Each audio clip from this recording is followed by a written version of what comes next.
Time is a funny thing because it's all relative. And while for some organisms a life is measured in days, for others it's measured in centuries. How fast the clock ticks all depends on the design of the organism. And in coral, an adaptive design helps its clock tick slower than most animals on Earth. So slowly, it's often considered immortal. But in the story of evolution, even the longest living organisms are dependent upon the environment. And in the age of climate change, coral's survival will depend on both its potential to adapt and the speed with which it can do it. Researchers are not leaving this to chance, and all across the globe, people are working to assist coral's evolution, using novel techniques to accelerate the process.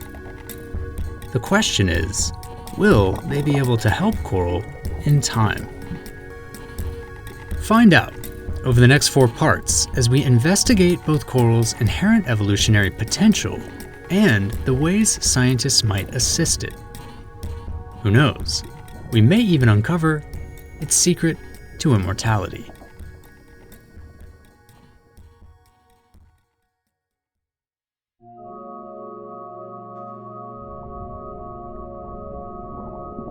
People have long been fascinated by coral.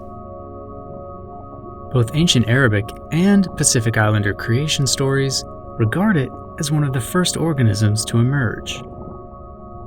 It would seem that we've always looked to coral, with the understanding that it's some kind of portal in time, a living connection to the very beginning. Almost like it has something to tell us. But it wasn't until Captain Cook's voyage in the late 1700s that the scientific community became determined to find out what that was. You see, much about coral remained a mystery. And although great minds had pondered over it for centuries, they'd arrived at more questions than answers. Among them, did coral grow fast or slow? Were they ancient, or did they emerge more recently? And could these tiny organisms build the enormous reefs witnessed, or was this an impossibility, given their minute stature? Each question sparked spirited debate, because it spoke to the even bigger mystery of evolution they were trying to solve. And it was under this backdrop that someone emerged, someone with a preternatural gift for making connections others could not. The 26-year-old would synthesize generations of ideas about coral and distill them into a coherent theory of reef formation. And his name was Charles Darwin. His theory was built upon the presumption that while coral were slow-growing, they were also long-lived, such that over millennia, these tiny primitive organisms could in fact build structures that boggled the mind. And he wrote that he felt surprised when travelers told him of the vast dimensions of the pyramids and other great ruins, given how utterly insignificant those were compared to these mountains of stone.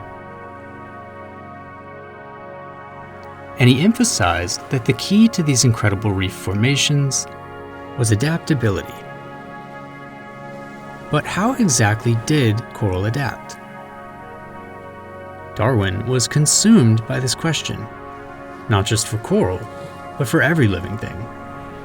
And he would spend his life working to answer it. Of course, Darwin was not the first to take a crack at it.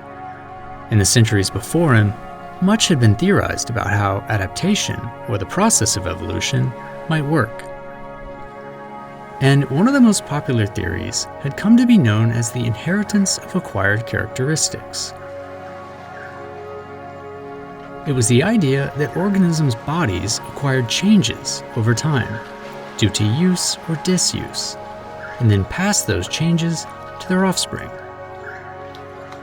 And one of the main proponents of this theory provided a classic example, saying that giraffes originally had short necks, and acquired longer ones over time as they reached to forage in the canopy. To a lot of people, this idea of heredity being driven by behavior on the part of the animal appeared self-evident when you look to nature. But Darwin had a different idea of what determined inheritance, and he laid it out in his seminal work on the origin of species. In it, he proposed that adaptation wasn't driven by behavior, but by variations which existed among any given species. These variations gave organisms different characteristics which either succeeded or failed in their given environment. And the result of this over time was that characteristics best suited to their environment naturally won out, giving us organisms that appeared tailor-made. So once again, Darwin had laid out a theory that answered many questions. The giraffe's neck didn't grow taller because it wanted to reach the leaves. It grew taller because only the individuals tall enough to reach the leaves survived to reproduce. Evolution simply came down to the perfect marriage of traits and environment. It took no effort. Behavior didn't affect it. And it was inevitable. But although it was inevitable, there was a downside, because it was also slow, like really slow. In fact, it was so slow it was totally and completely unseeable. Wait, that's terrible. Let's see. Unseeable. Is that a word? Okay, how about this? It was totally and completely imperceptible.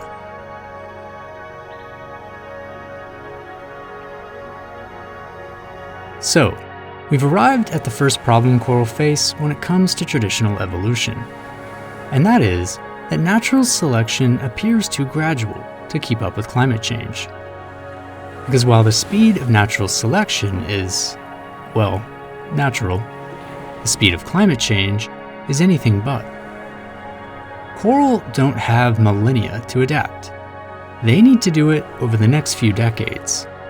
And that means they'll need adaptive shortcuts if they're going to survive.